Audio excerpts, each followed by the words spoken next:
உங்களுக்கு entertainment plus social message ஒரு best எக்ஸாம்பிள்னா எந்த படத்தை சொல்லுவீங்க? ரெண்டும் சேர்ந்த விஷயம்னு சொல்கிறீங்களா? மக்களுக்கு போய் சேர்ந்த ஒரு படம் அந்த மாதிரி நிறைய இருக்குது சார்.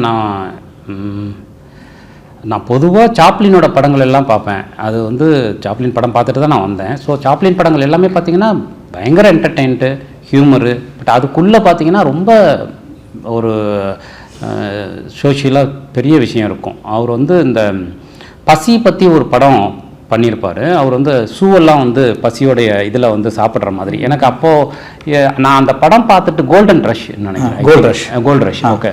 ஸோ அந்த படம் பார்த்துட்டு எனக்கு ரொம்ப பெரிய ஸ்பேஸ் என்ன சாப்ளினை பற்றி படிக்கும்போதுன்னா, சாப்ளின் இங்கிலாந்தில் பிறந்தவர், அமெரிக்காவில் வளர்ந்தவர், ரெண்டுமே ஏகாதிபத்திய நாடு, கேபிட்டல் கண்ட்ரிஸ். ஸோ எப்படி அவருக்கு வந்து அங்கே இருந்து இப்படி ஒரு பசியை பற்றி இவ்வளோ டீப்பாக சொல்கிற விஷயம் வந்தது அப்படின்னு சொல்லி யோசிக்கும்போது நான் என்ன யோசிச்சேன்னா, ஆர்டிஸ்ட்டு எல்லா ஆர்டிஸ்ட்டுமே இந்த மாதிரி இருக்கிற ஆர்டிஸ்ட் எல்லாமே அவனை அறியாமலே இயல்புலேயே அவன் வந்து அரசியல்மயப்படுத்தப்பட்டிருக்கான்.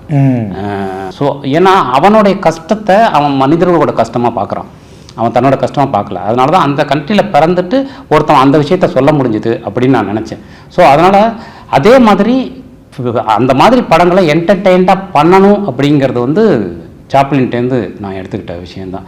ஈவன் தமிழில் எடுத்துக்கிட்டால் முகமது பின் துக்ளக்கு, சோவோடைய படம். எனக்கு ஐடியாலஜியாக சோவோட பெரிய டிஃப்ரெண்ட் இருக்குது, அது வேறு. நான் வந்து ஆர்ட்டையும் ஐடியாலஜி நான் அப்படி பார்க்கல. ஸோ ஆனால் படமாக பார்த்தீங்கன்னா அவ்வளவு சட்டையர் இருக்கும் அந்த படத்துக்குள்ள.